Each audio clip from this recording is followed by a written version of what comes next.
उप्रेती परिवारलाई भेट्नुहोस्। उहाँहरू छवि, पवित्रा, गङ्गा, भूमिका र अशोक हुनुहुन्छ। उहाँहरू भर्खरै नेपालबाट आउनुभएको र हाल संयुक्त राज्य अमेरिकामा हुनुहुन्छ।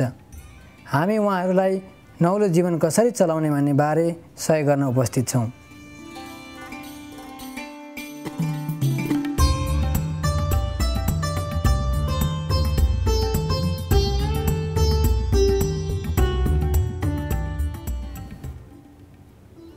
तिमीहरू अङ्ग्रेजी बोल्छौ? तपाईहरू अङ्ग्रेजी बोल्नुहुन्छ? बोल्नुहुन्न है? तर तपाईँका नानीहरू बोल्छन् नि, त्यसैले अङ्ग्रेजी सिक्न तपाईँहरूलाई आवश्यक छैन है? त्यसो होइन। संयुक्त राज्य अमेरिकामा आउँदाको प्रमुख समस्या भनेको भाषा हो। त्यसैले अङ्ग्रेजी सिक्न तपाईँहरू अङ्ग्रेजी कक्षामा जानुहोस्। यहाँ धेरै सामाजिक कलेजहरू र अङ्ग्रेजी केन्द्रहरू छन् जसले अङ्ग्रेजी भाषा सिक्ने मौका दिलाउँछन्। पिजाहरू थियो अनि होमवर्कहरू छ? छ त। भर्खर अङ्ग्रेजी कक्षाबाट आउनुभयो र घरमा भने नेपाली बोलिरहनु भएको छ। यो त राम्रो तरिका होइन। यदि तपाईँ अङ्ग्रेजी बोल्न सिक्नुहुन्छ भने सधैँ अङ्ग्रेजीमा बोल्ने प्रयास गर्नुहोस्। राम्रो उपाय हो। Good idea. मलाई थाहा छ तपाईँलाई अङ्ग्रेजी बोल्न सहज भएको छैन, ठिक हो? त्यसैले अङ्ग्रेजी बोल्नु नपर्ने काम खोज्नु भएको सही हो। बिल्कुलै राम्रो होइन। यदि सक्नुहुन्छ भने अङ्ग्रेजी सिकाउन सक्ने काम खोज्नु राम्रो हुन्छ। वेलकम।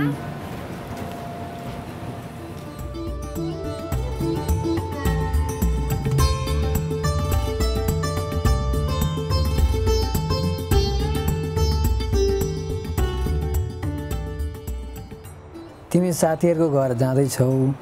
नेपालमा भए समस्या छैन, यहाँ भने तिमी अलिक होसियार हुनुपर्छ।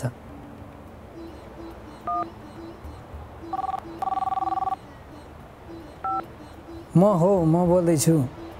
हिंसा संयुक्त राज्य अमेरिकामा एउटा समस्या हुन सक्छ, त्यसैले आफ्नो वरिपरि सतर्क हौ। सधैँ समूहमा हिँड्नु र जहिले पनि आपतकालीन समयका लागि मोबाइल साथमा बोक्नु। ओहो, तिमी त सङ्कटमा परेछौ। प्रहरीलाई बोलाउनु पर्यो। पुलिस! होइन, मैले त्यसो भन्न खोजेको होइन। मोबाइलद्वारा पुलिस बोलाऊ भनेको पो त।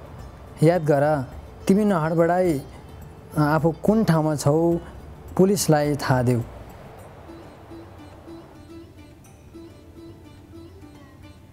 होइन, त्यस्तो लुगामा दाग बस्दैमा 911 कल गर्ने होइन। जब तिमीलाई स्वास्थ्य सङ्कट पर्छ, आगो लाग्छ अथवा प्रहरीको जरुर पर्छ अनि मात्रै गर्नुपर्छ।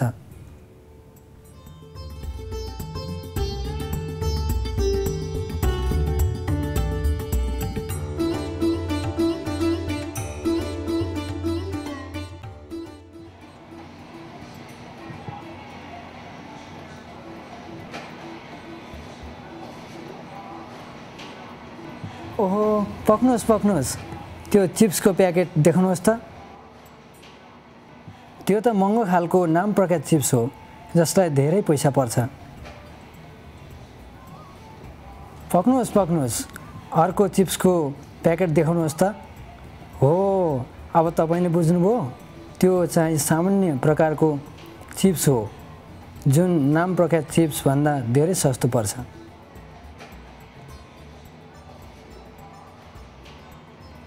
पैसा बचाउन खोज्दै हुनुहुन्छ? तपाईँ सही ठाउँमा हेर्दै हुनुहुन्न नि। तपाईँको आँखाको तहमा देखिने वस्तु प्रायः महँगो हुन्छन्। तलको तह हेर्दै जानुहोस्। हो, त्यहाँ सबैभन्दा सस्तो खालका सामानहरू तल्लो तह वा तख्तामा पाइन्छन्। याद गर्नुहोस्, पैसा बचाउन सामान्य खालका खाद्य वस्तुहरू किन्नुपर्छ।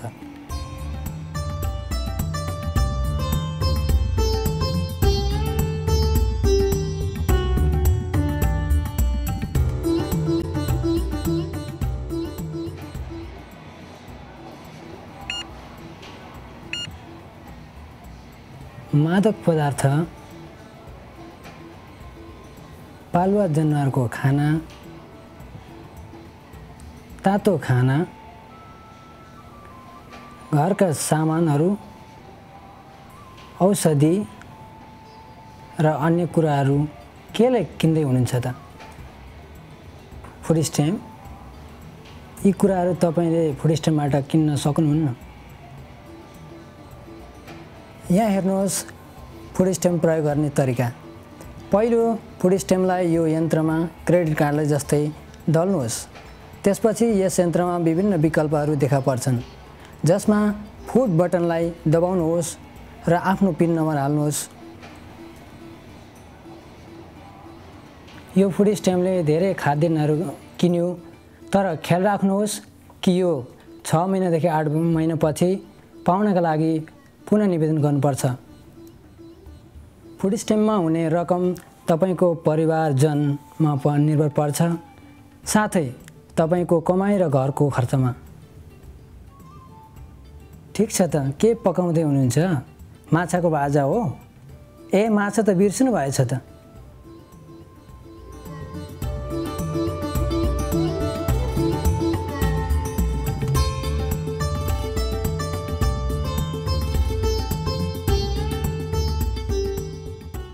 बधाई छ, तपाईँले यो पहिलो तलबको चेक प्राप्त गर्नुभयो। यो पैसा के गर्दै हुनुहुन्छ त? होइन होइन,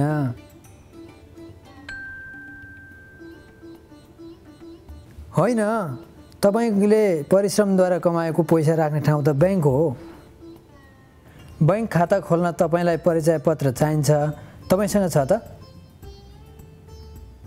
होइन होइन, तपाईँलाई ड्राइभर लाइसेन्स अथवा सरकारले दिएको परिचय पत्र र तपाईँको सामाजिक सुरक्षा पत्रको नम्बर अथवा सोसल सेक्युरिटी नम्बर चाहिन्छ।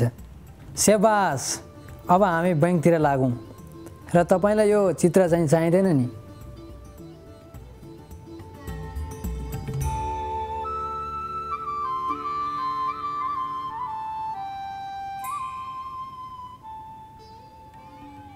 तपाईँ त यहाँ चेकिङ र सेभिङ एकाउन्ट खाता खोल्न पो आउनुभएको त, मुकैको फुलका लागि होइन।